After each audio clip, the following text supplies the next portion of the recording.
ধন্যবাদ। আমরা আলোচনা করছিলাম গণপ্রতিনিধিত্ব আদেশ বা নির্বাচনী আইন সংশোধনের প্রক্রিয়া নিয়ে। কথা বলছিলেন ডক্টর তুহিন মালিক। আমরা আপনার কাছে আবার ফিরছি, আপনি আপনার আলোচনার ধারাতেই। জি, আমি যেটা বলছিলাম যে এই এক্সপেরিয়েন্সটা জাহাঙ্গীরের, এটাকে কিভাবে রোধ করা যায়, এটার জন্যই কিন্তু আরপিও এবং আচরণবিধিকে সংশোধন করা হচ্ছে। মূলত 3টা পদ্ধতিতে করা হচ্ছে সরকার তার ক্ষমতাকে দীর্ঘস্থায়ী কিংবা পুনরায় ফেরার জন্য।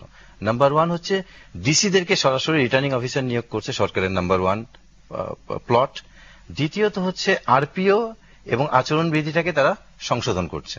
তৃতীয়ত হচ্ছে সংসদের সীমানা যে নির্ধারণ, পুনর্নির্ধারণ 53টা আসন, একটা কিন্তু রিটো হয়ে গেছে গত 3 দিন আগে, এটা একটা করে নতুন করে জটিলতা সৃষ্টি করছে।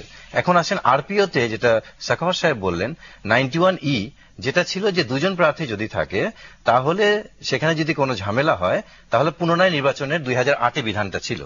এবছর এটা সংশোধন করে বলা হচ্ছে যে না, যে বাদ হয়ে যাবে অন্যজনকে বিনা প্রতিদ্বন্দ্বিতায় নির্বাচন করে দিবে। তাহলে এখানেও রয়ে গেছে। দ্বিতীয়ত হচ্ছে জাহাঙ্গীরের মতো লোকরা দল থেকে দাঁড়ানোর কোনো সুযোগ পাবে না, এই পথ বন্ধ করে দিয়েছে।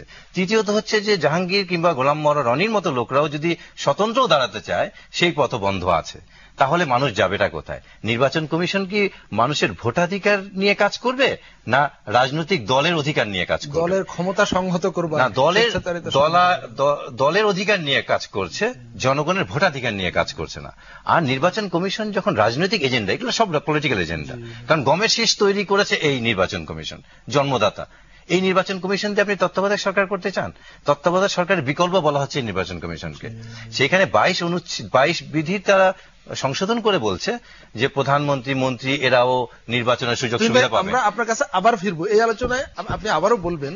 একটু ডক্টর বদিউল আলম মজুমদারের কাছে আসি, যে আপনি নিশ্চয়ই লক্ষ্য করেছেন যে প্রথম আলো সহ কয়েকটা সংবাদ